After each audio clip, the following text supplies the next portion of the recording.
Takže sedíme tu s pánom Šlínským. Budeme sa rozprávať dnes, alebo on bude hovoriť o pestovaní zeleniny v rovnováhe medzi idealizmom a technokraciou. Prejdeme také tie teoretické a idealistické základy, že prečo vlastne táto technológia, prečo takýto spôsob pestovania a všetko, čo s tým súvisí do šírky. A najviac by sme sa mali venovať potom samotnej technológii a technikám toho pestovania. Tak začať by sme mohli otázkou, že prečo nepodľahnúť idealizmu a zároveň nepodľahnúť technológiám. Tak už z toho názvu, že ideál, izmus. Ja hovorím, každá jedna pripona s izmom už robí problémy.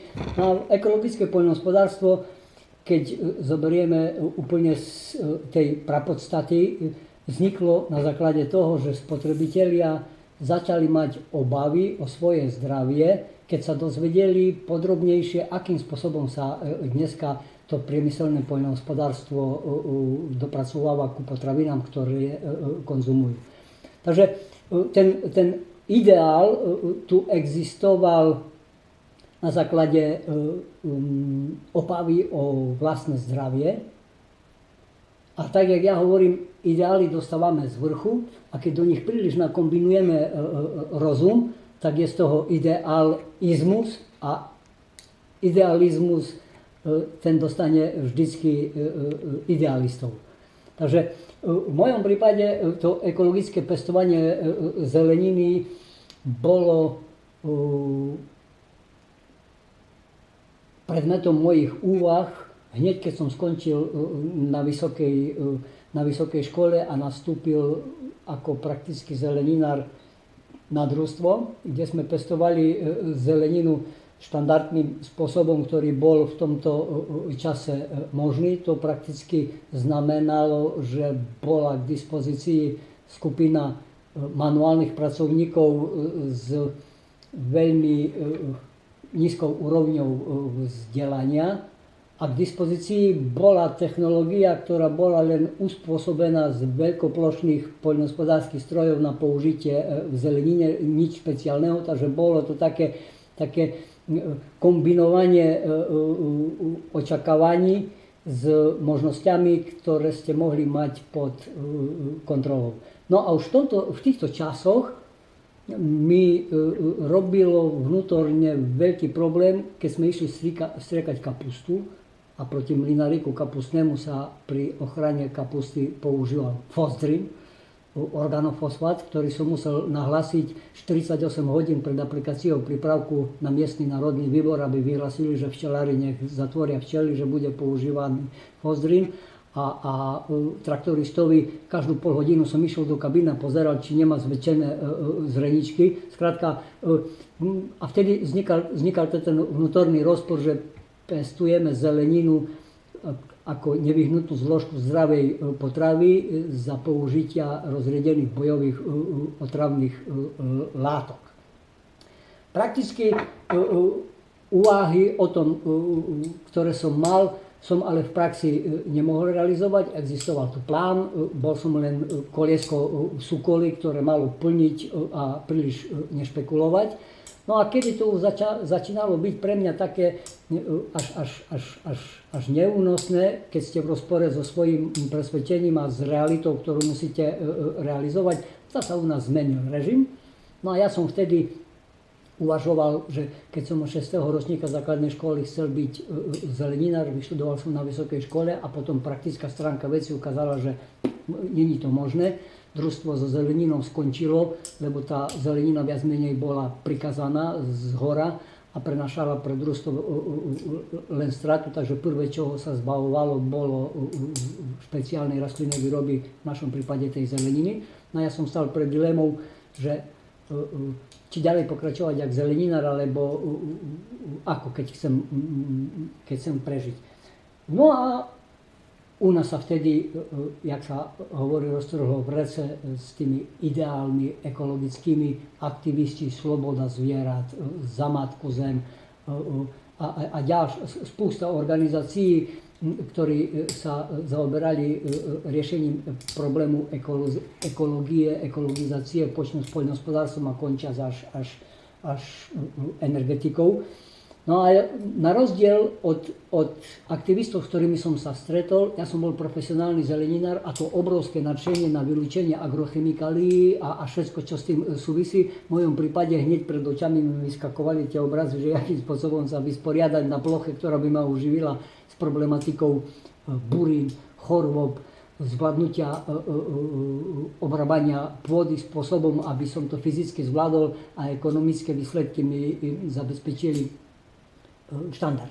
Takže na rozdiel od mojich priateľov, aktivistov, jak prakticky uvažujúci človek, prvé, čo som riešil, akým spôsobom zabezpečiť základnú agrotechniku, aby tá pôda nebola degradovaná a ja fyzicky, aby som to zvládol pri ekonomických možnostiach, s ktorými som disponoval. Takže prvé, čo napadne, jasné, koník, plečka, plúžok a ideme. No pri detailoch, keď som sa pýtal starších gazdov a potom som mal aj to šťastie, že som stretol ľudí, ktorí sa priamo zaoberali chovom koní, tak mi priateľ hovorí, vieš, na plečkovanie boli vyberané koni, čo si ich v dedine požičiavali, lebo naučiť konia, aby pekne šľapal, jak ťava v riadku, to bol ako unikát, to bol cenený, tak poviem, to je jedna vec. A druhá vec je potom tá praktická stránka veci, že koníkom obrobím pôdu, ale aby koník obrábal, tam bude musieť mať maštaľ, krmiva a starať sa o neho. A ja so vzdelaním, ktoré nemalo so zveratmi nič, som vedel, že za prvé neviem si to ani predstaviť, za druhé je to náročné a nerieši mi kompletne problematiku celej agrotechniky, len niektoré úkony. Druhý moment je, že traktor ako taký, s ktorým som mal tú česť od 6 rokov sa na poli stretávať, mi nedával spustu odpovedí ani v konvenčnom pestovaní zeleniny, nakoľko sa dal traktor štandardnej triedy použiť na základnú prípravu pôdy a na sejbu a na vysadbu, ale následne potom ošetrovanie počas vegetácie pri širokom spektre pestovaných druhov prakticky eliminovalo použitie traktora. No a to bol ten dôvod, že som mal 72 manuálnych pracovníkov, ktorých ste taký, aký ten dráb na poli hnali a hulakali na tie rovky. A čo tie malé traktoriky, vary systémy? A tomu sa dostanem. A riešenie, a kolegu mám už je na dôchodku, ktorý vďaka vary a pera má už tak rozhasené kĺby a to má len 20 arov foliovníkov, že aj sám som si to vyskúšal, že keď som držal tú varí plečku pri plečkovaní kukurice, tam ešte chytili ten grif, tá tretinu povyrezával, než sa to naučil a máte to. Skrátka, spaľovací motor mi nedával mi ten ideál do úrovne, aby bol prakticky realizovaný. A tak som narazil v literatúre na tzv. Agrotechnické mosty, čo bolo technické riešenie, ktoré bez zvyšku ako riešilo problematiku degradácie pôdy neorganizovanými prejazdami. Bohužiaľ, technické riešenie, ktoré existovalo, to znamená v základnej schéme, že boli mostové nosiče so širokým záberom, ktoré sa pohybovali v zeleninárstve po vytvorených koľajových riadkoch alebo po vytvorených koľajniciach, boli technicky komplikované a tým pádom investične veľmi drahé. Pre malú rodinnú farmu, čo je môj ideál a do dnešného dňa už na tom aj trvám, že pestovanie zeleniny v biokvalite je prakticky možné len veľkým počtom malých fariem a na malé farmy technológia musí zabezpečovať ekonomickú navratnosť v horizonte tých 5-6 rokov, čo pri bežných agrotechnických postupoch založených na traktore nebolo možné, lebo si treba uvedomiť, keď to chceme a jak sa hovorí ad absurdum biologicky zabezpečiť to pestovanie, že je nutné v prvom rade mať pestrý osevný postup. A ten pestrý osevný postup v zeleninárstve znamená pestovať tak širokú škálu rastlín, že ich agrotechnické zabezpečenie by prakticky vyžadovalo strojový park neskutočných investičných nákladov a tým pádom by tá plocha, aby sa to ekonomicky oplatilo, sa dostala do takých nepriateľných rozmerov, že o nejakej ekobio by zase bola len teoretická reč, nepraktická. No skrátka a dobre, pri tých všetkých úvahách, kde ten ideál s tým pragmatizmom stále bol v boji, som nakoniec dospel k riešeniu, že agrotechnický most ako taký je riešiteľná a schodná cesta, ale jeho konštrukčné riešenie musí byť iné, než je bežná prax. No a bežná prax je dlhé rovné poľa, ktoré, keď chcem ošetrovať, vyžadujú zosynchronizovať dva pohonné jednotky tak, aby ten stroj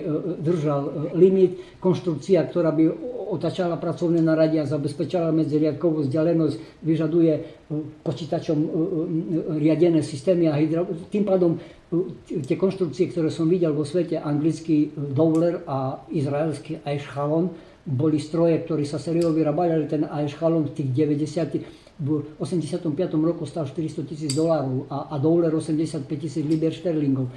Ale ten efekt tých agrotechnických mostov bol tak zaujímavý, že vymotať sa z ekonomických problémov v mojom prípade znamenalo zmeniť tvar poľa, aby sa tá technická stránka veci dala zrealizovať v amatérskych podmienkach zvládnutelných výrobov svoj pomocne. No a tak vznikol ten môj systém Agrokruh, kde mostová konštrukcia sa pohybuje okolo pevného bodu a obrába parcely kruhového tvaru. Vďaka tomu odpadlo spustu technických problémov so synchronizáciou dvoch pohodných jednotiek. Vznikol tam ale ďalší problém, že do kruhu sa pohybujúci nosič naradia vyžaduje špeciálne pracovné nástroje, ktoré bežne v praxi nebolo k dispozícii. Prvý problém, na ktorý som narazil, bolo, že pluh s odrňovačkou prakticky bol nepoužiteľný kvôli pomalej rýchlosti, ktorou sa ten môj stroj pohybuje, a aj kvôli tomu, že pluh štandardne používaný v bežnej agrotechnickej praxi, z môjho pohľadu, aj z pohľadu teoretikov ekologického poľnohospodárstva, je veľmi kontraverzná metodika na obrábanie pôdy, nakoľko prevraca horizonty pôdy na úrovni, ktorá sa bežne v prírode deje len pri prírodných katastrofách, pri zemetrasení alebo pri zosuvoch pôdy, že obracia tie horizonty hore nohami. Dokonca jednu štúdiu, prameň neocitujem, ale citoval autor záležitosť, že pluh s odhorňovačkou má negatívnejší vplyv na mikrobiologický život v pôde väčší než používanie pesticídov. Hej. V mojom prípade, okrem toho, že tá debata do dnešného dňa nie je ukončená neorať, tá mechanická stránka veci eliminovala pluh okamžite, nakoľko by som ho nemohol ani energeticky utiahnuť a pri tej kinematike pohybu do kruhu a vysokej svetlej výške neprichádzalo do úvahy. A tak sme riešili záležitosť, ktorá vyžadovala veľa času. Takže v mojom prípade ten ideál, s ktorým som začal, nakoniec pri konfrontácii s realitou a pretavený do toho pragmatizmu a technokracie po 20 rokoch skončil spôsobom, že dneska je k dispozícii kompletná agrotechnika, ktorá zabezpečí obrábanie pôdy v súlade so všetkými teoretickými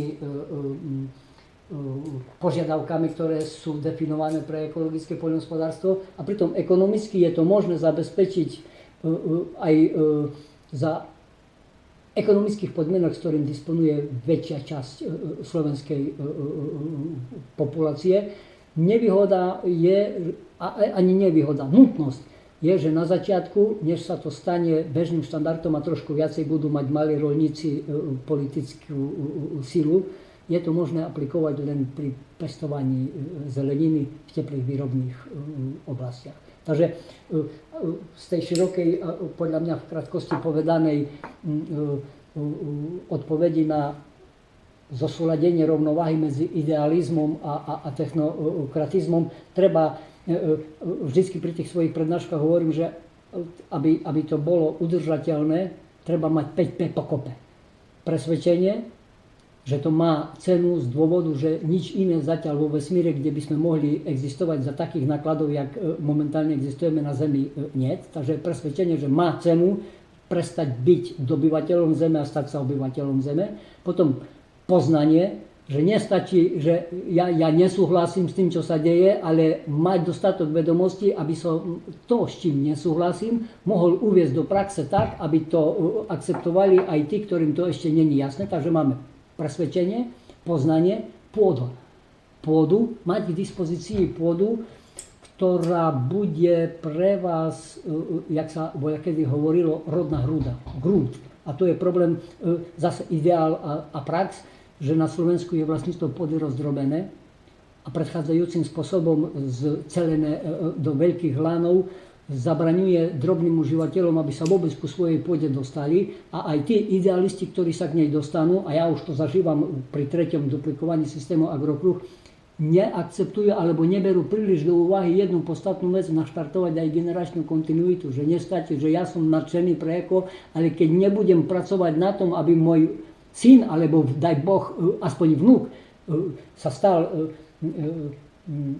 geneticky sedliakom, to znamená, že to robí dobrovoľne a s radosťou na tej pôde bez okolností, je to dosť taká schizofrenická činnosť, lebo uviesť tie veci do poriadku vyžaduje čas a nikto nemá vyarendovanú svoju existenciu na Zemi. Neviem, jak sa hovorí, neviem ani dňa, ani minúty, a tým pádom tá generačná kontinuita je druhá podmienka, ktorú treba zabezpečiť. Takže pôda je tretia podmienka. Takže opakujem, presvedčenie, poznanie, pôda, práca. Práca, aby som bol pripravený fyzicky zniesť všetko, čo to uvedenie do tej rovnováhy biológie, chémie, fyziológie, ekonomiky a ideálu vyžaduje, aby som to zvládol. V mojom ponímaní pestovania zeleniny v tzv. Biokvalite je jednoznačne, že to nemôžem vykonávať s nájomnou pracovnou silou. A kvôli tomu aj tá technológia som vyvíjal tak, aby som to vedel urobiť. Som dosť dlho som sa označoval, aj mi to prišlo, že sám vojak v poli. Lebo po tej skúsenosti so zamestnancami na družstve som vedel, že pestovať zeleninu s nájomnou pracovnou silou je strašná robota. To musíte byť kat a dávať pozor na tých ľudí, počnúť s tým, jak to robia, a končať s tým, aby vám polovicu úrady nerozkradli. A pri ekologickom pestovaní prakticky to ani není možné. Aj brigadníci, keď sa mi núkali, tak už potom po tej skúsenosti som vždy hovoril, viete, radši povedzte, akú zeleninu, kedy a koľko chcete, a združme kapitál, aby som to ja vedel technologicky ošetriť, a urobili stroje, ktoré za nás urobia tú nepríjemnú drinu a my môžeme filozofovať, lebo spôsobom, jak si to vy predstavujete, pre mňa by to znamenalo, že ja vám budem 2 hodiny vysvetľovať, čo od vás chcem, vy z toho pochopíte 5%, pri praktickej realizácii na 90% čistá moja škoda, a vy stále odchádzate s pocitom, že ste mi pomohli, a ja by som mal byť vďačný a mňa musia držať, aby som vás nechytil tu v lese a tie ruky vám neolamal. Takže z toho dôvodu hovorím, že práca sám to musí robiť. Sám otec, syn, ktorého učím, a ten duch sveta, aby sme to vydržali. Takže máme presvedčenie, poznanie, pôda, práca a peniaze. Tých 5P treba mať pokope. Keď svojho času som prednášal, tak trošku mi fandili a hladili ego. Áno, to pán Štinský, to vás vyjadruje, že na prvé miesto dávate presvedčenie a na posledné peniaze. Hovorím, to nie sú pyramidálne alebo hierarchicky usporiadané požiadavky. To sú požiadavky, ktoré sú v kruhu. Stačí, že jedna z týchto komponentov 5 bude chýbať a ten kruh nebude kompletný a nebude sa to skončiť. Peniaze nie sú ani posledné, ani prvé. Sú nutné. Lebo spustu veci, ktorými to ja chcem sám urobiť, keď som hovoril, že zamestnancov alebo brigadníkov, to je dosť komplikované, musím kúpiť. Ja tie elektromotory a tie ističe a tie záležitosti nevyrobím. Takže otázku peňazí je najcitlivejšia a to je prvý kameň úrazu, keď sa vytvárajú tie komunity, že všetko je parádne. Presvedčenie, áno, poznanie, to si naštudujeme, pôdu, no nejak to zoberiem, prácu, ja som ochotný pracovať, peniaze nemám. A ostatní povie, nedám, dokiaľ nebude výsledok. A výsledok sa dostaví zhruba za tých 6 rokov a to nikto nechce riskovať. Tie peniaze je prvý ten ten bod, na ktorom, jak sa hovorí, narazíme a odpadávajú plevy od zrna, že idú idealisti prví, keď treba platiť a tí presvedčenejší idealisti, ktorí majú trošku väčší kapitál, aj zaplatia, ale keď treba robiť, aj toto ich odstaví 100%. Takže aj v mojom prípade za 633 záujemcov, keď sme vytvorili skupinu, po prvom kole bolo ochotných zaplatiť 8. Hej, takže tie peniaze nie sú ani posledné, ani prvé, ale sú potrebné. Bez nich to nejde a uviesť to do rovnováhy. Presvedčenie, poznanie, pôda, práca, peniaze pekne do kruhu, aby to bolo vyvážené.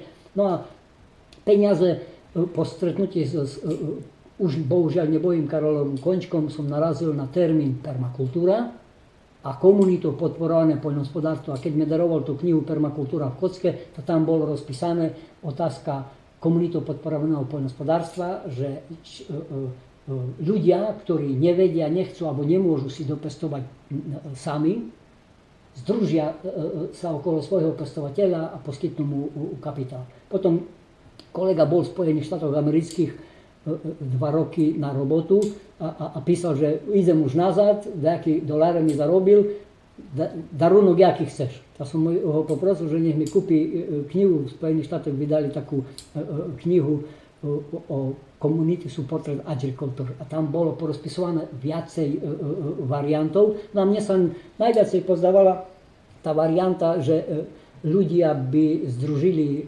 prostriedky, ktoré poslúžia na nákup technológie, ktorou zvládnem biopestovanie zeleniny a aby to pre nich bolo interesantné v súčasne platných ekonomických teóriách, tak som prijal metódu, že biozelenina áno, ale za cenu konvenčnú. Takže ten vklad, tie peniaze, ktoré ten spotrebiteľ dáva, má ich v úvodzovkách, jak zhodnocované, uročené v tej biokvalite za cenu konvenčnej. No a preskakujem, ale momentálny stav veci je taký a po skúsenostiach, keď sme 3 roky zabehli ten systém a po nejakých tých názorových nezhodách, ja mám trošku chorilickejšiu natúru a jak východňar viacej participujem na východ, jak na západ, a keď sa udiali niektoré politické veci, to som sa vyjadril, že jediný, čo si dokonale zatiaľ poradil s GMO je Putin, no a niektorí mi vynadali do kremelských agentov. Vznikla otázka, že prestali odoberať zeleninu a my sme to museli ošetriť spôsobom, aby nedochádzalo ku takým nezrovnalostiam, že cez nejaké politické nezhody začneme si robiť praktické problémy.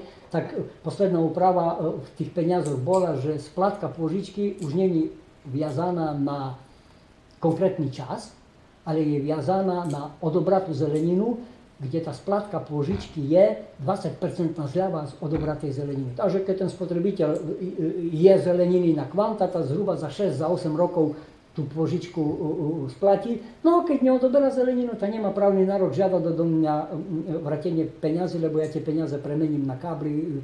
No, tak sme ošetrili aj tú otázku peňazí. Zoširoka som to trošku aj obkecal len kvôli tomu, že zatiaľ najcitlivejšia otázka pri vytváraní komunity je otázka peňazí. Jak Česi hovoria, peníze byli a budú, jenom že nejsou. No a ten problém sa aj v našom prípade prijavil tak, jak som hovoril. Takže takto neviem, či to bola skrátka, alebo nebolo to príliš nesúrodé, ale to je ten môj vnútorný spôsob, jak som sa vysporiadal ideál s praxou. Ja myslím, že ten úvod sme úplne kompletný zobrali, aj že sme sa dotkli aj chvíľu osobných postupov zľahka, veľmi zľahka a trošku technológií, trošku práve tej komunitou podporovanej. Bohužiaľ musí sa to tak vetviť, bo to je komplex. Niekedy to znie tak nesúrodo, ale predpokladám, že ľudia, ktorí sa pohybujú v permakultúre, tie oporné body s výnimkou tých mojich trošku emotívnejších súviek pochopia, o čo mi ide, alebo o čom je reč.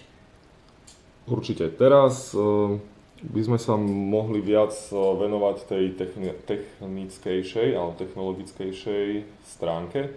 Tak neviem, či skôr z tých osevných alebo z tých pestovateľských postupov by ste sa venoval, alebo Asi od toho prejdeme k tej technike, pretože tá je na tom závislá. Presne, to je jedno s druhým, jedno bez druhého nebude fungovať. Prvý moment na potvrdenie je, že aj s partiou ľudí, ktorí sa podujali, že spracujú tie moje poznatky do podoby, aby boli duplikovateľné a komerčne využiteľné, takže zatiaľ pracujeme na pracovnej verzii, že by systém Agrokruh bol v podobe franchízy duplikovaný a to vyžaduje mať overené a metodicky presne podchytené postupy, na ktorých pracujeme.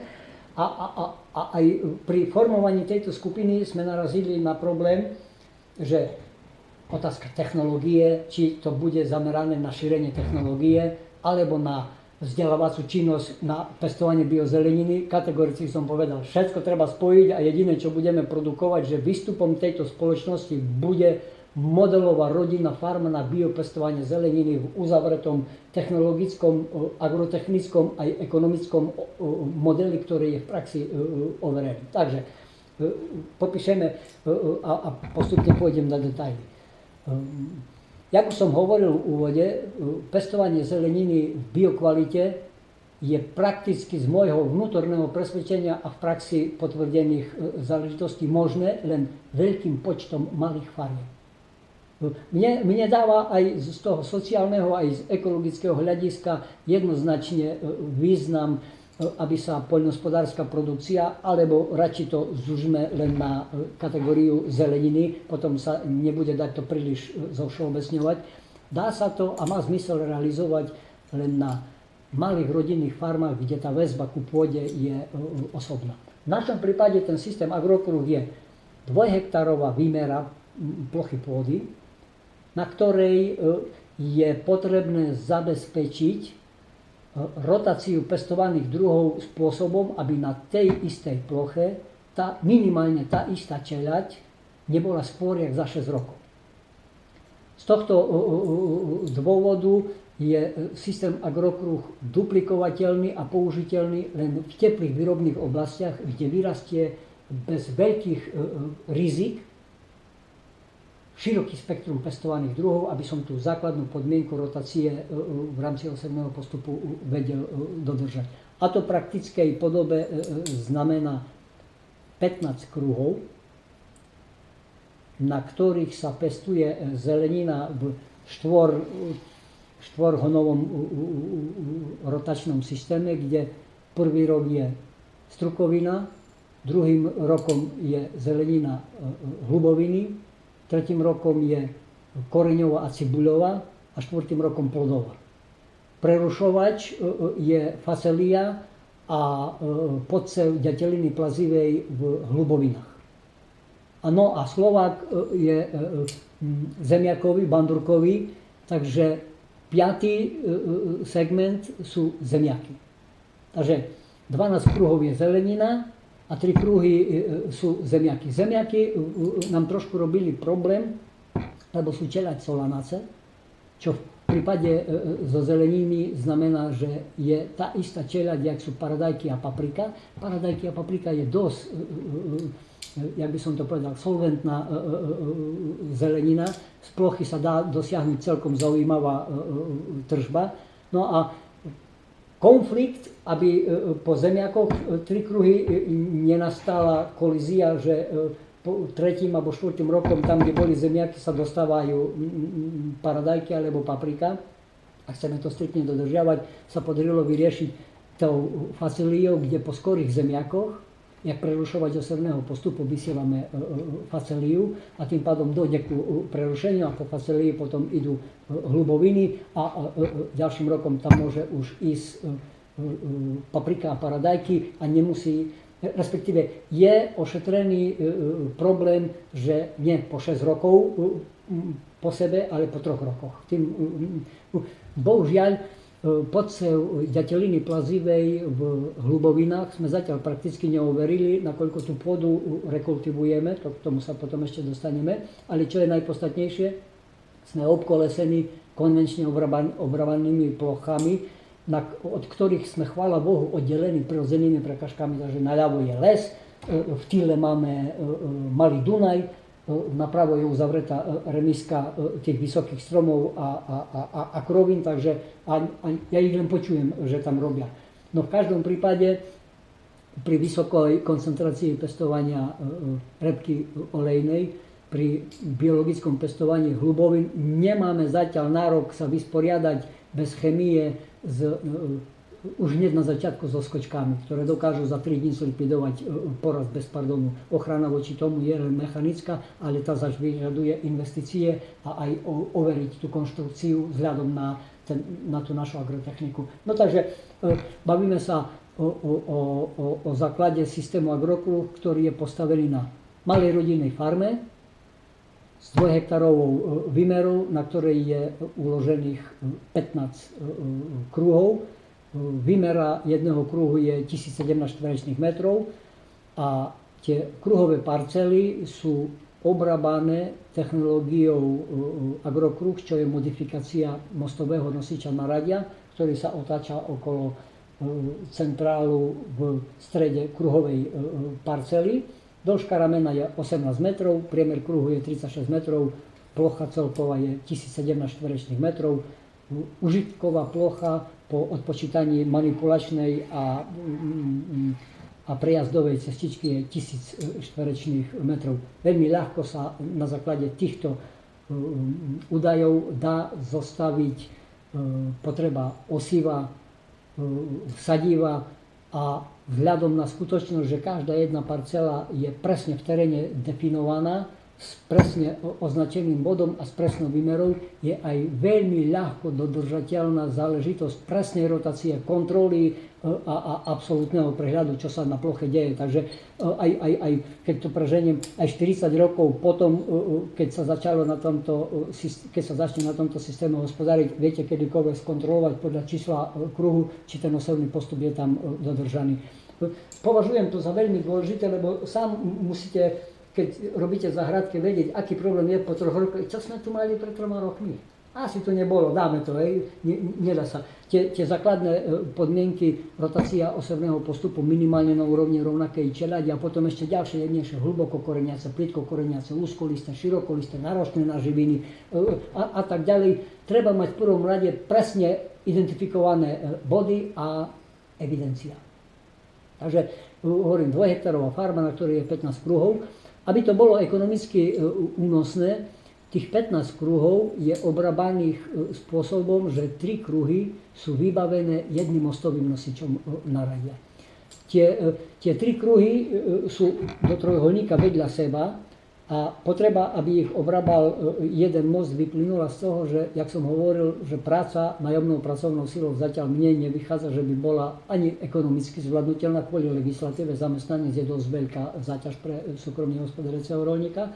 A aby sám som to zvládol, kvôli tomu aj ostala tá konštrukcia, že rameno je 18 metrov, čo je optimálna veľkosť na dosiahnutie primeranej ekonomickej zaťaže nutných investícií na 1 štvorečný meter obrábanej plochy. Jednoducho povedané, 6-metrové rameno je 112 štvorečných metrov, 12-metrové rameno je 480 štvorečných metrov, 18-metrové rameno je 1017 štvorečných metrov, 24-metrové rameno, hovorím 6-násobky 6 metrov, lebo trúbky sa predávajú v 6-metrových dĺžkach, 24-metrové rameno už je cez 3000 štvorečných metrov, ale nastupuje potom fyzika, gravitácia, už nosná konštrukcia toho mosta vyžaduje 4-násobne silnejšie prvky než 18 metrov a tým pádom je už ťažký, vyžaduje silnejšiu pohonnú jednotku a ja s ním nepohnem.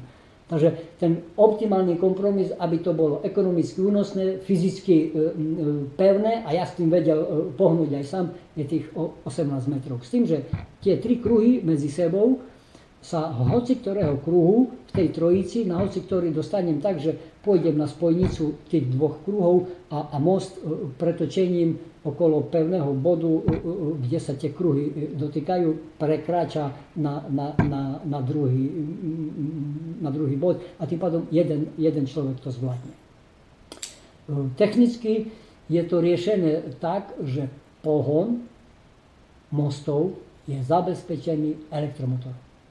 Z hľadiska koncového užívateľa, viedli sme debaty s tými, jak ja hovorím, ezotericko-teoreticko platonickými milovníkmi prírody, že aj elektrika sa vyrába poškodzovaním životného prostredia.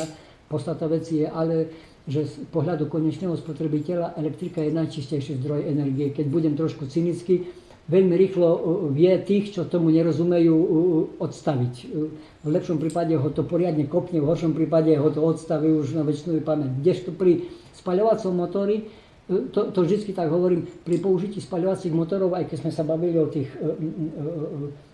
jednokolesových, jednoosých motorobotov, aj tam, priamo som to na poli videl, manipulácia s olejom a s benzínom priamo na poli pri ďalšie spôsobuje bodové znečistenie, o ktorých nikto nevie a záležitosti údržby a prevádzky spaľovacieho motora v porovnaní s elektromotorom. Takže jednoznačne koncepcia bola postavená, aby to hnal elektromotor a z technického hľadiska najspoľahlivejší a najjednoduchší, sériovo dostupný, aby to nebolo veľmi drahé, je trojfázový elektromotor s kotvou na krátko. Jednoduchší stroj už ani neexistuje a v praxi to máme aj overené.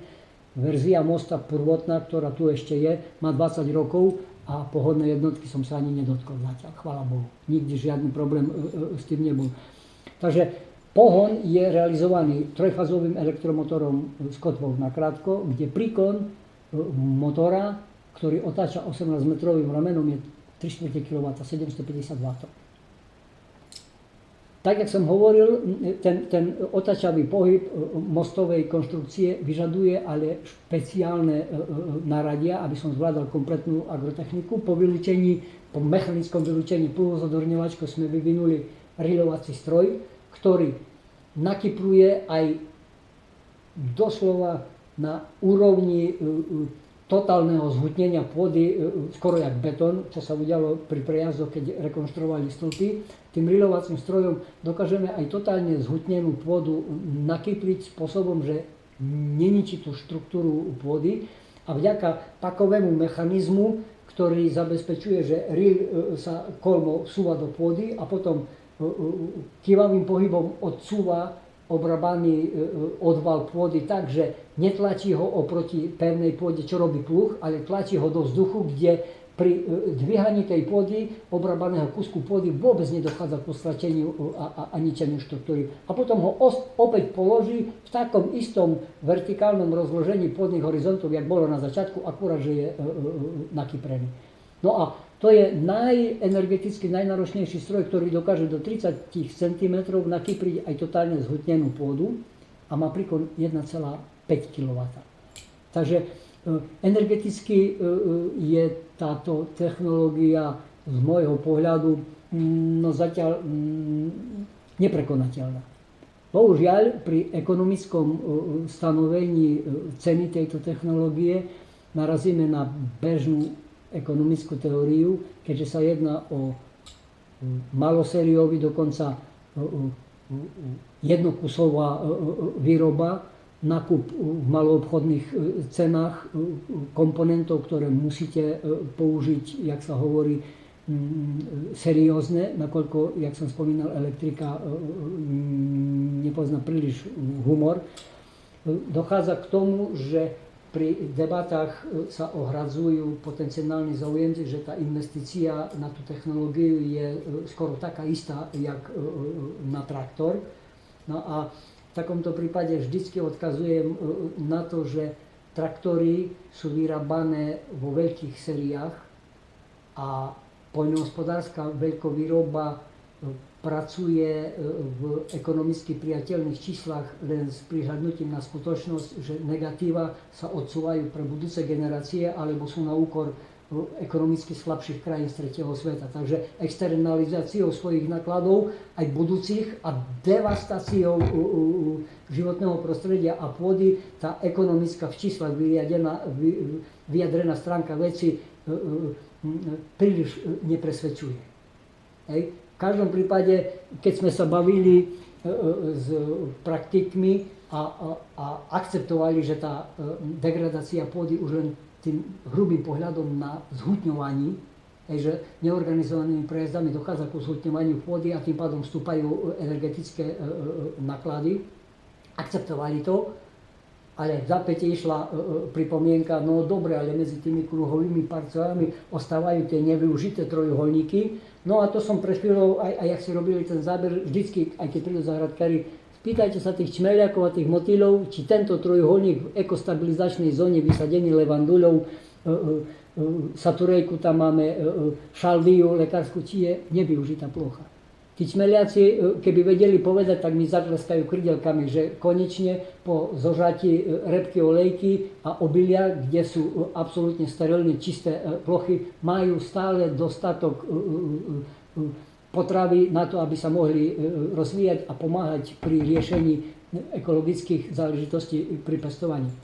Takže tie trojuholníky viac menej už neoponujú. A tretí najčastejší argument, že je to zaujímavé, ale prakticky nedávam tomu veľkú šancu, že to robí pomaly.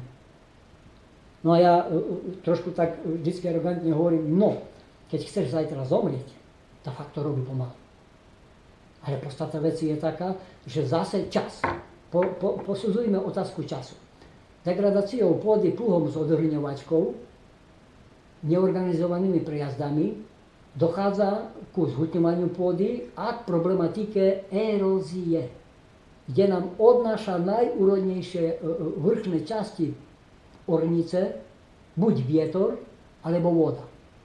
A keď sa bavíme o čase, 10 árov do hĺbky 30 cm, ja s touto technológiou urobím zhruba za 6,5 hodiny, zhruba za 7 hodín, keď je trošku komplikovanejší terén. Spotreba energie 11,5-12 kWh. V porovnaní s paľovacím motorom už je tam veľmi zaujímavé číslo. Akurát, že traktor tých 10 árov dokáže poorať so všetkými negatívnymi dôsledkami, o ktorých sme sa bavili, zhruba za 20 minút. Ja za 7 hodín. Ale berme širšie súvislosti. 2,5 cm pôdy prirodzenými pôdotornými procesami vzniká 500 rokov. Intenzívnou agrotechnikou dochádza k odnášaniu pôdy v tej najúrodnejšej vrchnej vrstvi v priemere, keď som sa o to zaujímal podrobnejšie pri diskuziách, v priemere 2,5 až 5 cm. Tak porovnávajme záležitosť, že keď ja za 20 minút pooriem 10 árov, kde touto technológiou spôsobujem odnosku pôdy, ktorá vzniká v pôde prirodzenými procesami 500 rokov, je to pomalé, alebo to nie je pomalé? No a tu je to ten problém, že na začiatku sa dá staviať otázka biopestovania v čistom význame slova, nie ako marketingový nástroj na to, aby som ďalej mohol so spotrebiteľmi hrať hru na slepú babu, že vy tomu príliš nerozumiete, ale keď to pekne viem zabaliť, tak budete mi ochotní zaplatiť za niečo, čo len ja viem, aké je. A po určitom čase, keď človek začne klamať skôr či neskôr, vždycky sa tá pravda ukáže, bude zabitý ďalší ideál. Takže z toho dôvodu ja hovorím, že na začiatku sa, keď do toho pustia tí idealistickí, alebo idealisti, lepšie znejúce slovo, tak je potrebné mať ošetrené tú mechanickú stránku veci tak, aby to fyzicky zvládol, ale ekonomické parametre nemôžu byť nad rámec, na ktorý je bežný spotrebiteľ zvyknutý. No a to v mojom prípade znamená, jak som hovoril, biokvalita, áno, za cenu konvenčnej. A všetky tie protichodné alebo kontraverzné otázky, ktoré v praxi sa ukazovali, sú teoreticky vyriešené, prakticky overené a už len subjektívne to musíme poskladať tak, že istota je len smrť a dane, ale keď nezačneme podľa možnosti čo najskôr na tejto veci intenzívne pracovať s horizontom, že to nebude hneď, ale aspoň tých 6 rokov tú rezervu treba mať. Obávam sa, že tie procesy degradačné, na ktorých len tej malej problematike, ktorej rozumiem, pôde a poľnohospodárstvu, sa dostanú do situácie, kedy aj keď budeme chcieť, už sa s tým nebude dať urobiť. Takže hovorím, ideál treba držať, ale praktickú stránku veci treba mať ošetrenú podľa možností v súlade s danými okolnostiami, ktoré platia tu a teraz, nie potom a v nejakom takomto ideálnom čase, ktorý prakticky ani neexistuje. Čas je teraz, jak profesor Zelený hovorí. Ja som sa chcel vrátiť ešte k dvom veciam. Jedna vec je tá rekultivácia. Keď začnete na pôde, kde sú nejaké invazívne buriny a tak ďalej, čo je váš prípad.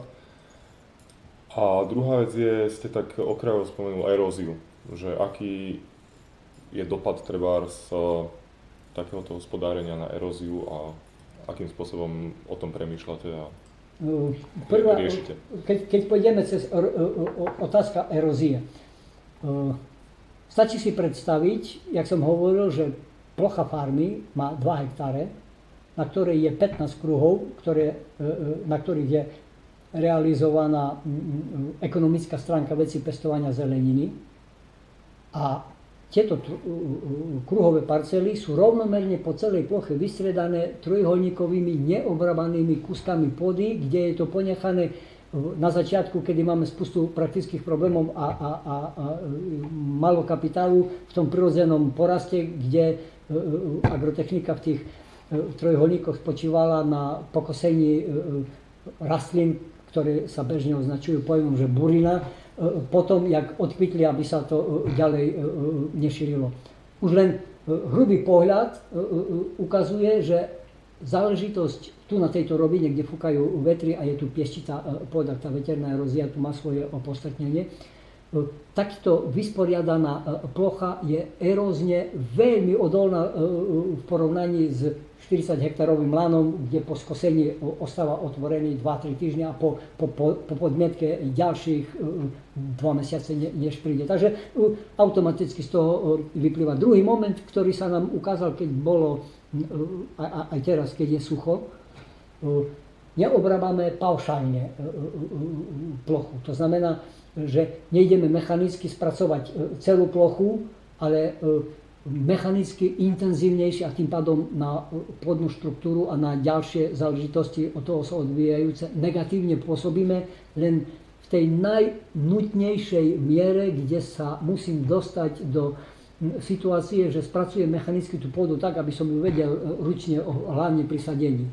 To prakticky znamená, že keď je medziriadková vzdialenosť, v našom prípade je štandard 60 cm, 60 cm pri vysadzaní paradájov, paprik, pri všetkej vysadzanej zelenine, aj pri siatej, ale hlavne pri vysadzanej, spracováme len časť, kde je presný riadok, a ja ho viem, kde ten riadok presne bude, lebo je daný kinematikou usporiadania tohto stroja, kde tá plocha je kruhového tvaru a riadok na nej vytvára kinematickým spojením otačavého pohybu ramena s lineárnym pohybom zavesu na radia a na ploche vzniká riadok v tvare špirály. Takže od bodu, kde začnem, od krajného, kde zapichnem kolík, pripevníme zariadenie, ktoré znova neintenzívnym frezovacím spôsobom, ale znova kypriacím spôsobom na úrovni malého riľovačika. Prvý, ktorý som hovoril, je ten ťažký riľovak, ktorý obrába do hĺbky 30 cm. Tu v tej prvej otázke potom budem hovoriť o rekultivácii. Ale na zabranenie erózie spracovávame na jemno 20 cm úzky pruh, do ktorého dokážeme vysadiť naše presady, a 40 cm pruh ostáva neobrabaný. Ostáva neobrabaný hlavne kvôli tomu, že keď vysadzame, pohybujem sa po ploche, ktorá nie je nakyprená. A tu si treba uvedomiť jeden fakt, že zhutnenie pôdy je na 80% celkového zhutnenia počas vegetácie urobené prvým prejazdom na nakyprenom povrchu. A ten nakyprený povrch do toho vrazíte energiu. Tým, že neviete, kde bude presný riadok, musíte spracovať celú plochu. Hej. My v tým, že máme presne dané počiatočný bod, kruhovú parcelu s pevným bodom, viem, kde bude presný riadok, môžem si dovoliť ten luxus, že ja viem, kde bude riadok. A tam energeticky pôsobím intenzívnejšie, len aby som mechanicky zabezpečil záležitosť, že to vysadím do doby, než sa tá pôda dostane do skutočne vyváženého stavu. No, neviem, či sa dožijem toho stavu. Minimálne sa hovorí, že obnova biologickej aktivity pôdy na priateľnú mieru sa udeje po 2 rotáciách osobného postupu, keď degradačné procesy zastavíte hneď. V našom prípade to znamená 12 rokov. A to je ideálny stav veci. Hej, takže tak my zabraňujeme tej erózii s tým, že to hlboko prepracovaná časť pôdy, kde sú vysadené rastliny, je hneď vedľa neobrábanej pôdy, ktorú po vysadení riľovačíkom, ale už nie lopatkami, ktoré režú tú pôdu, ale, jak som vám ukazoval, tými vidlami, len na Kypri tak, aby narušilo a trošku vzduchu dostalo do tej pôdy do hĺbky 5 cm.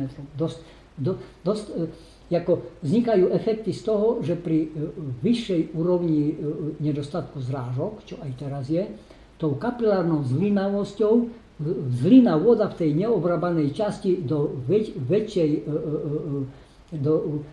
vyšších vrstiev, kdežto pri tej hlboko nakyprenej sú v nižších vrstvách a tým pádom pri veternej erózii nedochádza k odnášaniu z celej plochy, ale len z tej intenzívne obrobenej, ktorá sa hneď zachytí na tom neobrobenom kúsku pôdy. Ukazuje sa, že má to svoje opodstatnenie. No a teraz pôjdeme ku tej rekultivácii. Bohužiaľ, tak jak som hovoril, dostať sa ku svojej pôde je niekedy problém.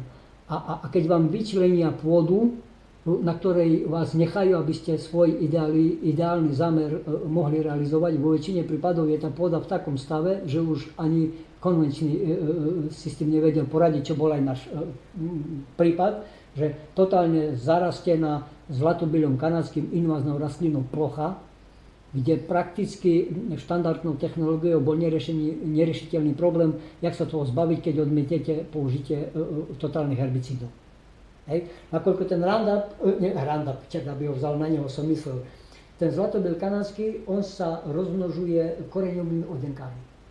A to prakticky znamená, že keď ho mechanicky rozrušíte, nedaj Bože, že ho plúm zahrabete ešte do väčšej hĺbky, vyrazí 10-násobne väčší počet jedincov a tak aj vyzerala tá plocha. Takže my sme pod tlakom mechanických okolností, že plúk sme nemohli použiť, boli postavení pred otázku vyriešenia obrábania pôdy zhutneného a zaburineného tak, aby sme sa dostali z toho zlatobylu kanadského bez použitia agrochemikálií vďaka riľovaciemu stroju, ktorý kinematicky usporiadaný pakový mechanizmus zabezpečuje nakyprenie pôdy tak, že rýl sa kolmo zapichne do pôdy, odsunie zhruba 20 cm odval a uloží ho v horizontálnom rozložení, jak som hovoril, tak, jak rastlo predtým. Vďaka tomu dochádza ku nakypreniu pôdneho horizontu spôsobom, že sa dá ten zlatobyl už mechanicky ručne z tej pôdy vytiahnuť. No na začiatku, než sme vyvinuli ten maličký riľovačik, sme to robili tak, že tie odvaly sme roxorovými tyčami mlatili a vyberali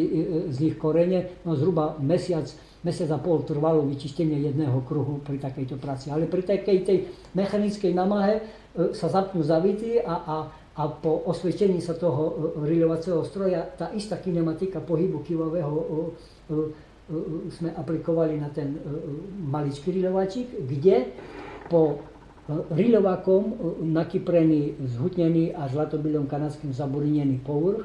Následne ide riľovačik, ktorý namiesto tých čepelí má tie vidly a on tým riľovačikom, ten riľovačik zabezpečil, že tie korene zlatobylu kanadského tým kývavým pohybom sa oddelili od pôdy a následne potom aktívnymi branami sú vyčesané z povrchu pôdy a vynesené mimo kruh u zlatobylu kanadského.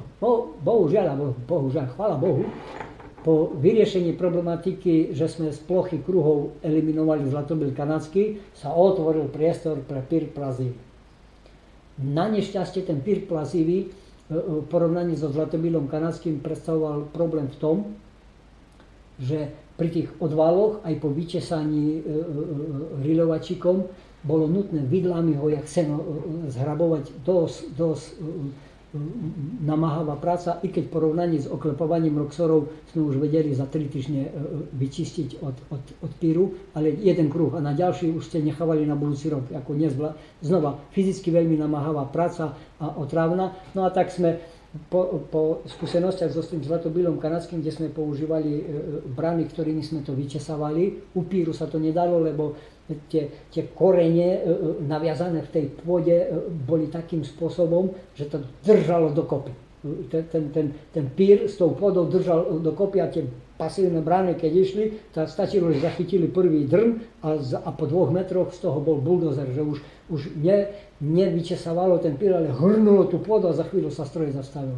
Stali sme technickým problémom, ktorý som nakoniec vyriešil a toho roku sme to už aj zrealizovali, aj video na YouTube som zavesil, kde dneska zvládneme namiesto 3 týždňov zhruba za 2 dní ten pír. Jedná sa znova o mechanickú záležitosť, kde tie jednotlivé brány sú usporiadané tak, že sú na 2 kolesách a pohybujú sa takýmto spôsobom.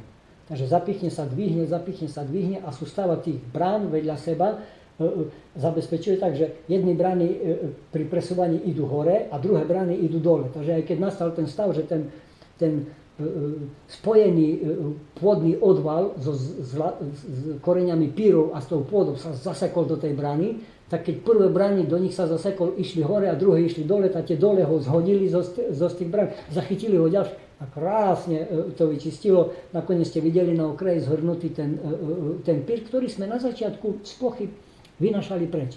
A ukázalo sa, že keď ten pír tam necháme a počas roka ho prehazujeme len tak, aby sa rovnomerne vysušil a znova nenaštartoval, blahodárne pôsobenie na pôdu. Nakoniec z tých paradajkách to vidno, že tam, kde bol uložený ten pír po obvode toho kruhu, tie paradajky sú o 300% vitálnejšie, mohutnejšie a zdravšie, než tam, kde sú tie suché pôdy, nakoľko tu máme pieštité pôdy a hneď pod povrchom je aj štrk. Takže aj toto je tá záležitosť, že dlhodobejšieho spracovania, zvyšovania obsahu organickej hmoty, aby sa vyrovnalo. Takže takým spôsobom mechanicky sme vyriešili otázku fyzickej namáhy pri riešení problému totálneho zaburinenia spôsobom, že to je riešenie, ktoré je čisté. Že nehrajem sa, nechcem nikomu vstupovať do svedomia, ale nehrajem sa na biopestovateľa, ktorého nikto nechytil s postrekami. Musíme nájsť to riešenie, aby bolo čisté, respektíve fyzicky si to overiť, či je to možné. Aby sme jaksi neteoretizovali o kvadratúre kruhu, ale prakticky to nikto nevedel ani urobiť, ale osobuje si právo, že to bude prednášať alebo kontrolovať, či to je možné. Takže asi tak, čo sa týka erózie a rekultivácie v systéme agrokoch.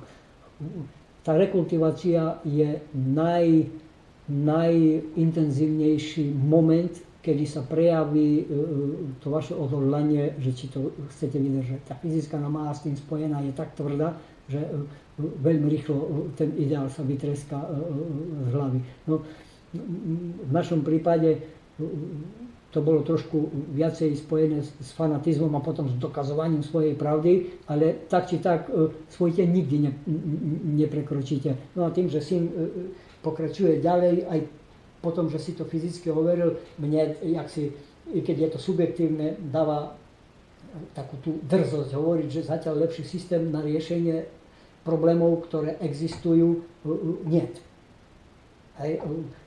Pokiaľ by existoval, tak veľmi rád otvorím debatu, ale nie na úrovni, že ja som na Facebooku čítal, že v Švajčiarsku to robia takým spôsobom, alebo agrokruhy, to sme už videli, keď som letel do Spojených štátov amerických, tak som tam videl také tie kruhy. Hej. Tu je ten problém, že ja si neosobujem ako autorské právo na kruhové obrábanie parciel. Mne to kruhové obrábanie s pevným bodom vyriešilo investičnú náročnosť na stroj, ktorý zabezpečuje automatizáciu bez degradácie spôsobom, aby som to vedel ja teraz a tu urobiť. Takže nebijem sa do hrudi, že to je môj vynález, treskám sa do hrudi, že zatiaľ nič lepšieho som nevidel. No a som ochotný s každým, čo má o to reálny záujem, sa podeliť o skúsenosti, aby to mohol aplikovať vo svojich podmienkach. Bohužiaľ, za súčasného stavu vecí je možné to aplikovať len v teplých výrobných oblastiach na rovine. S tým, že keď by vznikla dostatočná komunita malých rodinných fariem zaoberajúcich sa biopestovaním na princípe komunitov podporovaného poľnohospodárstva, kde k tomu pestovateľovi je naviazaná skupina rodín, mám taký ideál, že vznikla by politicky silnejšia skupina ľudí, ktorá už bude vedieť obhajiť svoje záujmy. Dneska obhajovať práva malých rodinných farmárov je len také populistické riešenie, ale akú silu predstavujú malí roľníci pre Kristov rany? Nič. Aj to sú viac menej ľudia, ktorí sú tak vnútorne presvedčení o svojej pravde, že sú ochotní znašať fyzickú aj sociálnu, fyzickú namáhu a sociálnu vylúčenosť. Zbytok sú všetko agropodnikatelia, ktorí realizujú svoju činnosť na základe toho, že je to zatiaľ dobre dotované na plochu. Hej? A nejaké princípy trvalej udržateľnosti alebo ideály permakultúry alebo zdravotnej prospešnosti produkcie. Oficiálne voči tomu už nikto nebude vystupovať, ale prakticky to na svoje náklady málo kto chce realizovať. No a tu je potrebné vytvárať funkčné modely, ktorými aj pre skeptika dokážete, že za určitých okolností to má význam. Lebo dobrého sa najesť za priateľnú cenu v kruhu ľudí, s ktorými si rozumiem, Ježišmaria. To je luxus, čo si málo kto môže dovoliť. Zatiaľ si luxus dovolujeme za peniaze. A tie zarábame tak, že vykonávame činnosti, s ktorými nesúhlasíme pod vedením ľudí, ktorých fyzicky niekedy až nenávidíme. No a to nerobí dobrú atmosféru v spoločnosti. No a potom sme cholericky alebo apatickí. Týmto témam sa viac budú venovať potom prednášky druhý, tretí deň a výborné, že ste sa k ním dostal. A ja by som sa vrátil, keď ste spomínal tie kruhy v tej Amerike a to zavlažovanie, tak k tomu, že ako vy pracujete s vodou celkovo, čiže nejaká ochrana ako keby pred vysychaním, hej, a zavlažovanie a tak ďalej.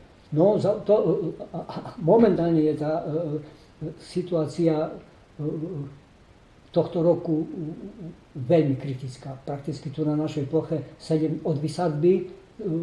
Ešte minulý rok aj taký mali sme itinerár, kvôli tomu sa nám aj nepodarilo využiť tú techniku, čo sme mali, takže prenajali sme si stroj, ktorý viac menej stal kvôli tomu, že som stále musel zavlažovať. Zavlažovanie v našom prípade na tej pieštitej pôde, ktorá tu je, vyžaduje opakované zavlažovanie nižšou dávkou, lebo nejaké zavlaženie do zásoby vyššou zavlahovou dávkou by znamenalo, že 70% vody mi pôjde preč a odniesie so sebou ešte aj zbytok živín. Takže najideálnejší spôsob praktickej realizácie zavlahy v týchto podmienkach je kvapková zavlaha. V mojom prípade tá kvapková zavlaha predstavuje dva problémy. Prvý problém je, že investične je náročná. A druhý problém je, že mechanická likvidácia burín, keď ste videli, ak som to tam strieľal, a ďalšie veci spôsobujú, že uložené odkvapkovače v riadku alebo v medziriadku zabraňujú mechanicky čistiť tie buriny. Riešenie je bežné, že použijete mulč v ideálnom prípade z kartónu. V menej ideálnom prípade, čo sa aj bežne deje, že použijete tam polyetylenovú fóliu. Pod polyetylenovou fóliou je uložený odkvapkovač, takže mechanicky nemusíte regulovať buriny tam, kde je uložený odkvapkovač. V každom prípade aj tie odkvapkovači pri jednorazovej kvapkovej zavlahe, aj tá mulčovacia polyetylenová fólia po skončení sezóny predstavujú obrovský problém. Obrovský problém z toho dôvodu, že sa likvidujú spôsobom, že buď sa spália, v lepšom prípade sa odvezú do recyklačných stredísk a tam sa znova buď spália, alebo riešenie s tými kartónami bolo veľmi zaujímavé do okamihu, keď neprišla praktická stránka veci a chlapci, čo pripravili projekt, že budú recyklovať do podoby mulčovacích kartónov biely papier z kancelárií. Hej. Cenu, ktorú ponúkli mne, akože uvádzaciu, bola 6-násobne vyššia než polyetylenová fólia. Hovorím, chlap, ekonomicky to neutiahne, nemá cenu. Takže kvapkovú zavlahu ako takú, kvôli investičnej náročnosti, technickej tam je potrebné zabezpečiť filtráciu vody, aby sa tie odkvapovače nezanašali a otázka regulácia burín. V mojom prípade bolo jednoznačne jaksi eliminované, s tým ale, že z fyziologického hľadiska lepšia zavlahy ako akvovať neexistuje. Druhý spôsob zavlahy je tzv. Brazdový podmok. Ten je investične menej náročný, ale je náročný na objem vody. No a vzhľadom na to, že ten náš systém mechanický agrokoch presne vie dodržať riadok, tak som spojil výhody brazdového podmoku s kvapkovou zavlahou na takej úrovni, že hadica je z mostu zvedená úplne na povrch pôdy, blízko koreňového systému, kde otáčaním ramena mostu sa hadica pohybuje pod listovou plochou pestovaných plodín, takže nedochádza ku namačaniu listovej plochy a tým pádom vzniku možnosti infekčného naštartovania hubových ochorení. A s prihľadnutím na skutočnosť, že ten môj systém agrokoch pracuje v úvodzovkách pomaly, ale v automatickom režime, vďaka tomu, že je zvedená tá voda do spodnej časti, môžem bez akýchkoľvek fyziologických problémov zavlažovať aj pri takýchto horúčavách, nakoľko tá voda sa rozlieva len po pôde, vôbec sa listov nedotýka. No a namiesto mikroodkvapovača, ktorý vyžaduje filtráciu kvôli vodnému kameniu a riasam, ktoré v pôde existujú, mám soľovú hadicu, takže tá voda sa rozlieva bez problémov, s tým, že v porovnaní s brazdovým podmokom je zhruba štvornásobne potrebné menšie množstvo vody, keďže ten brazdový podmok, starý bulharský spôsob je, že sú vykopané rýhy, do ktorých sa napustí voda a prejde pri tej peščitej pôde, tak jak som hovoril, 70% tej vody by odišlo preč. Takže zavlaha v našom spôsobe, v našom systéme je tak nastavená, že rameno sa otáča okolo pevného bodu, v spodnej časti mosta, to potom môžeme aj ukázať, je uložený rozvod vody na úrovni dvoch utesnených ploch, z ktorých je odoberaná voda na rameno mostu a na mačke vyvedená na výtokovú hadicu, ktorá sa pohybuje po povrchu pôdy, takže dáme do krajnej polohy, zapneme mašinku a počkáme 6 hodín a je poliate. V tých 6 hodín je poliate v organizácii porastu, kde je tá špirála z jedného riadku, paprika, šaláty, hluboviny. Máme potom vysadbu u paradajok, kde je veľký problém zo dostupného sortimentu nájsť odrodu, ktorá by bola odolná voči Phytophthora infestans, voči plesni zemiakovi. Aby sme podľa možnosti čo najviacej zabranili počiatočnému naštartovaniu infekcie, je potrebné, aby ten porast bol vzdušný. A v našom prípade znamená, že paradajky nevysadzame do riadku jedného vedľa druhého na 60 cm, ale do dvojriadku, kde je jedna vrstva špirály paradajky, druhá vrstva špirála paradajky a potom vynechaná vrstva špirály. Takže je 60, 60, 120. Tým pádom ten porast je vzdušnejší a pri zbere je tam manipulačná cestička, kde bedničky môžem ukladať, lebo tých paradajok sa vždycky nazberá. Na začiatku do tých nevyužitých, respektíve vynechaných špirál vysádzame šaláty, krátkodobú zeleninu, ktorú aj toho roku sme vysadili šaláty, bohužiaľ nepredal som z nich skoro nič, lebo srny a zajace sa o tom dozvedeli a vyriešili ten náš problém. V takomto prípade pri tom zavlažovaní je už nutné, aby sme tam boli a nezavlažovali holú plochu, takže ešte dokiaľ je tam ten šalát, tá polieva automaticky. Alebo kamiu, keď šalát zmizne, aby som nepolieval plochy, kde budú rast buriny, tak už tam musí človek sedieť a po každej vrstve posunúť tú hadicu, aby preskočila ten riadok. U tekvíc máme každý tretí riadok vynechaný, že tam je na 180 cm. Tam už za tým človek kráča a drží tú hadicu, lebo ten čas, ktorý tam strávi, tým, že je to len tretina riadku, tá trvá to len 2,5 hodiny, 2 hodiny ten čas a tú dávku vody, ktorú by inakšie polieval 3 riadky na prázdno, dá a dá tým rastlinám ekonomicky to využívať. Vzhľadom na to, že je to polievanie len tou jednou hadicou, je potom potreba nižšieho energetického príkonu na čerpadlo. Takže my na začiatku polievame 3/4 kW motorom a potom, keď už je komplet farma, že beží všetkých 5 kruhov, tak je tam 2,2 kW príkon čerpadla a zavláha je zabezpečená tak, že fyziologicky nepoškodzuje a energeticky je v znesiteľnej úrovni. Vždycky musí človek nájsť tú rovnováhu medzi ideálom biologickým, ideálom mechanickým a ideálom ekonomickým. Stále vyvažovať. Celá problematika je v tom, že v okamihu, keď začnem preferovať jednu oblasť, ostatné sú potlačené a vráti sa to a potlačí toto, ktorú som preferoval skôr či neskôr. Ešte som sa chcel spýtať na to, vlastne odkiaľ tá voda ide.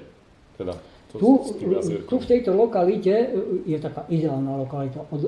Odizolovaný som od konvenčne obrbaných ploch, aj dosť vzdialený od ľudí, takže nemusím príliš znašať aj tie subjektívne ataky. Ľudia majú takú nejakú vlastnosť niektorí, že ani to nechce robiť, ale keď to robíte inakšie, než on počul, musí do toho vrtať a viac menej vás otravovať. No, v tej mojej cholerickej natúre to dosť robilo problémy. Tu je v konečnom dôsledku vody, úprimne povedané, dostratená. Hneď za lesíkom vedľa našich polí je rieka Malý Dunaj. Bohužiaľ tečie pri Slovnafte, aj prechádza krajinou, kde to znečistenie je, no dovolím si tvrdiť, dosť rizikové, takže pri ekologickom pestovaní používať stamate za vlahovú vodu je otázka na diskuziu. Druhý moment je, že čerpať z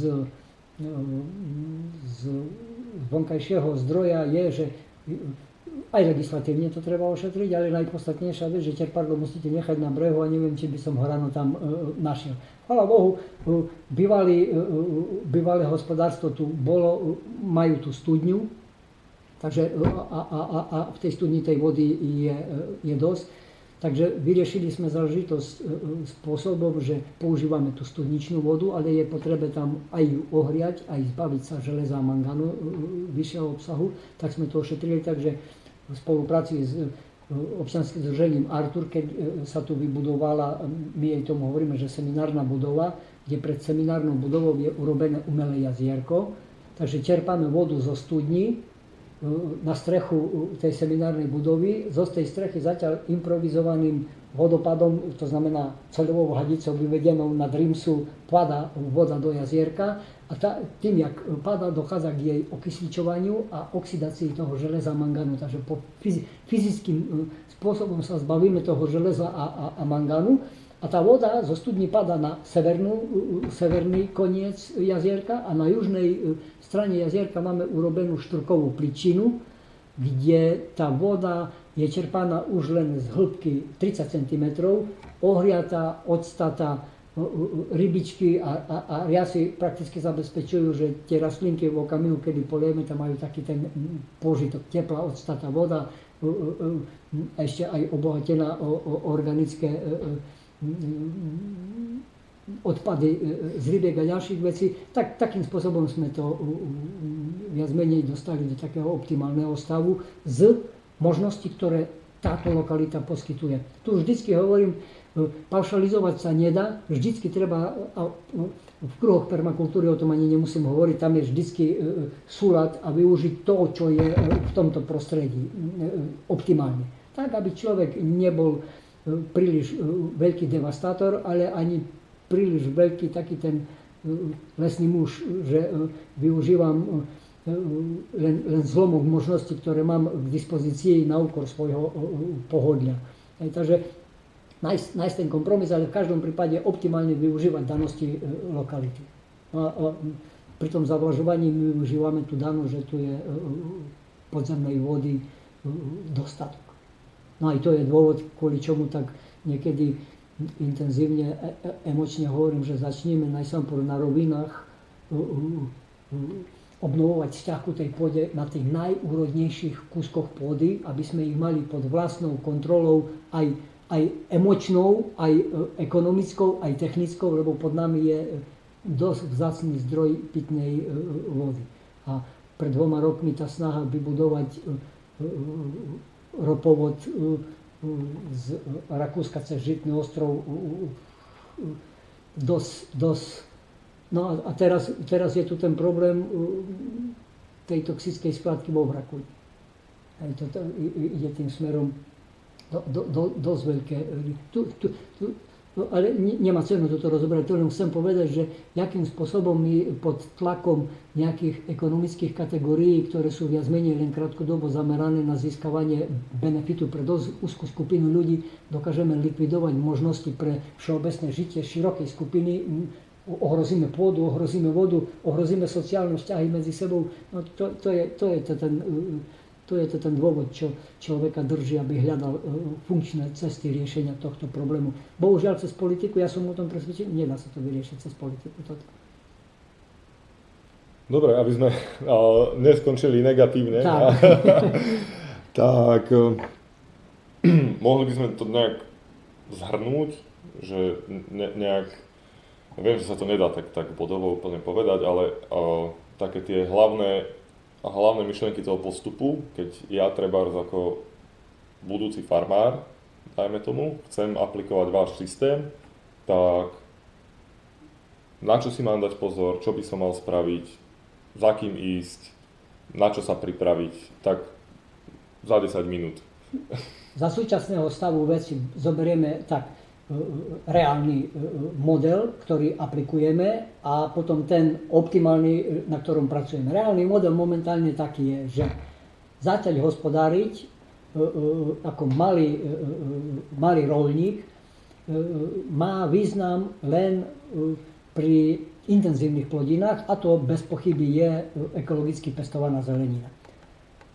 S tým, jak som hovoril o tom osevnom postupe, že je potrebné zabezpečiť rotáciu širokého spektra, aby tá istá čeľaď na tom istom kruhu nebola skôr jak za 6 rokov, je nutné, aby pozemok, na ktorom chcete hospodáriť, bol v teplej výrobnej kukuričnej oblasti, kde sú agroklimatické podmienky vhodné pre pestovanie celého spektra zelení.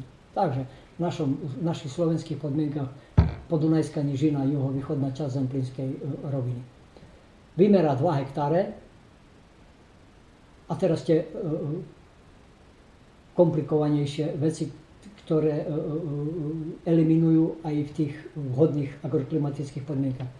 Prístup na pripojku do elektrickej siete. Nakoľko za súčasného stavu veci, a aj sme sa s tým zaoberali, fotovoltaický pohon teoreticky je možný, ale ekonomicky je ešte príliš nákladný a technicky ešte príliš v takých tých prevádzkových plienkach, že tie prevádzkové problémy, ktoré z toho vznikajú, pri lacnejších variantách spôsobujú ako prevádzkové potíže a tie drahšie varianty spôsobujú ekonomické potíže. Takže prístup na pripoj do verejnej siete, no a prístupová cesta. Následne potom je potrebné to oznámiť nám, jak nositeľom systému, že chcem hospodáriť, mám pôdu, ktorá po posúdení bude konštatované, že je na to vhodná. Nastupuje vytvárať skupinu odberateľov, ktorí vám dopredu povedia, akú zeleninu, kedy a koľko by chceli, aby ste pre nich dopestovali. Na to máme spracovaný ten plánovací kalendár a následne potom zberom tých vyplnených plánovacích kalendárov sa vytvára skupina odberateľov na princípe, že naplánovaná spotreba zeleniny prepočítaná na jednotlivé tržby znamená, že sa vytvára skupina spotrebiteľov dovtedy, dokiaľ není ten obrad z tých plánovacích kalendárov na úrovni 24 000 eur. Čo podľa našich výpočtov znamená, že keď dopestuje farmár ten hrubý obrad a zákazníci to od neho odoberú, tak prvých 8 rokov ostáva od tých 500 do tých 700 eur čistý daňový základ. Pod nižšiu čiastku nastávajú sociálne problémy. Aj tak pri diskuziách s jednou novinárkou v Bratislave konštatovala, že 700 eur, keby mi manžel doniesol 700 eur, tak ho vyhodím z balkóna. som hovoril tak trošku, že čo je v Bratislave možno legálny dôvod na zavraždenie manžela, na východnom Slovensku je zbožné prianie. Ale tak vychádza, aj moja rodina zatiaľ držíme pokope pri týchto príjmových hladinách. Následne potom, keď sa vytvorí skupina odberateľov, ktorá na základe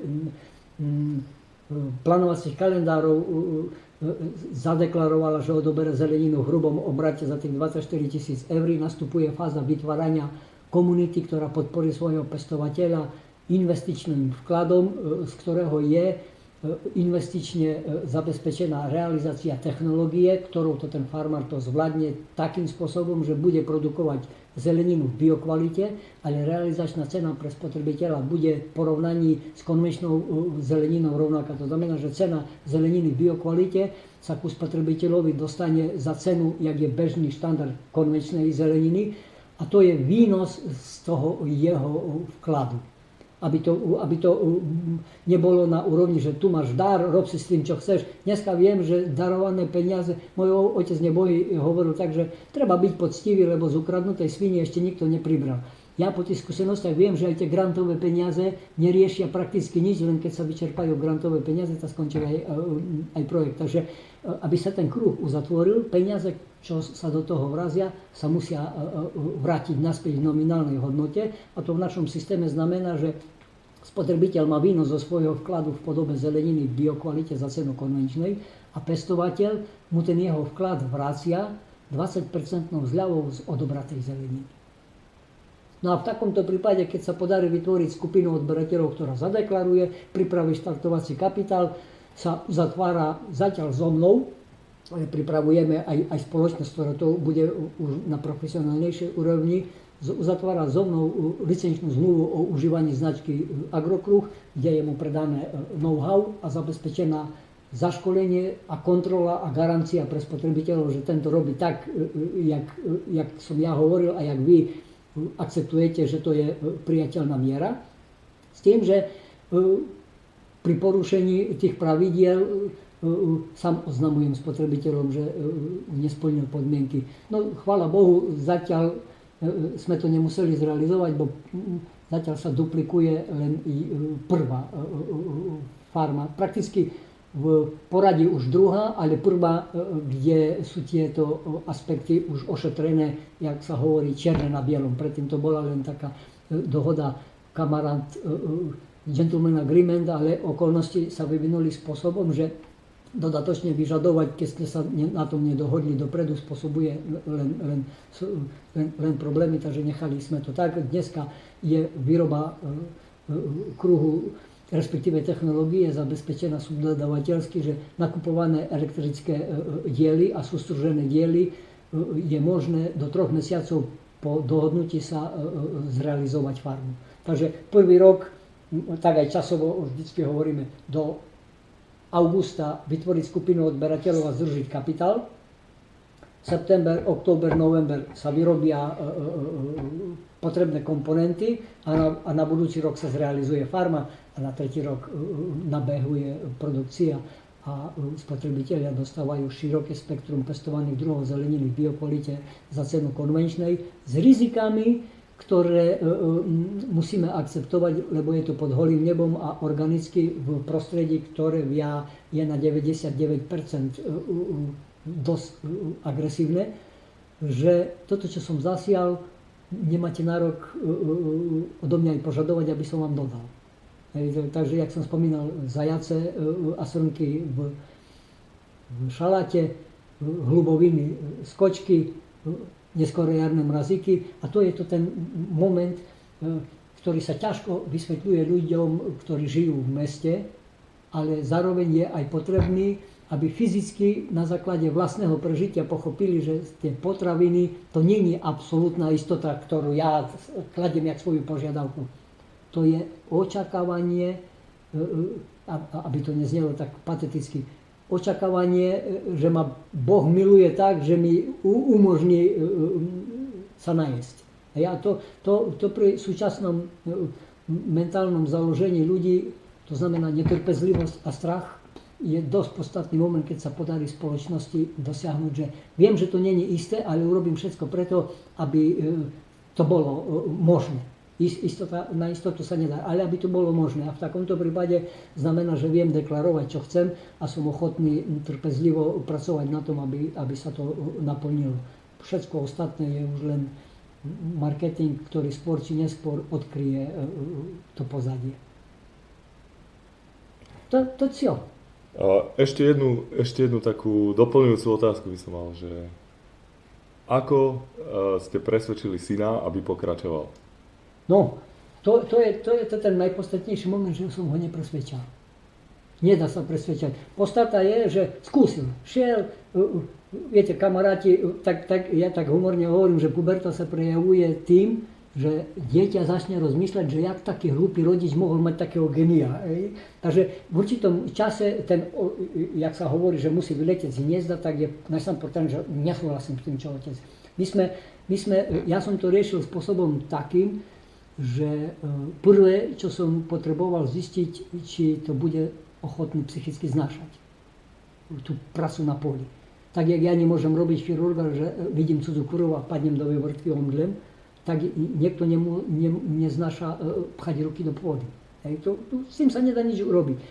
No, využil som možnosť, že mohol syn, tým, že som bol prvý oficiálne registrovaný ekologický farmár, tam mohol odkrútiť náhradnú civilnú službu na ekologickej farme u otca. A som mu hovoril, Martin, ja mám len teba, potrebujem zistiť, či tá generačná kontinuita, čo považujem za nutnú podmienku, sa v našom prípade reálne dá dosiahnuť. A to tak, že ty tak či tak musíš ísť na túto vojnu. Tam budeš dať robiť šaška rok a pol, tak radšej budeš rok a pol so mnou 24 hodín na poli, v dáždi, aby si videl v tých stresových situáciách, čo to obnáši a ja videl, či to ťa neubíja a odídeš od bláznivého otca. No potom šiel na stavbu, skúsil a vrátil sa s tým, že ide. Možno to tak znieje, ale podstata veci, na nič som sa nehral a on videl, že toto, čo hovorím, aj reálne robím a nič som pred ním nezakrýval a pochopil, že ja som mu tak aj príklad hovoril, môžeš ísť na tú stavbu, ale jak poľnohospodársky vzdelaný človek, pomocná pracovná sila na stavbe, tvoja hodnota sa rovná polovici predĺžovacieho kábla do miešačky.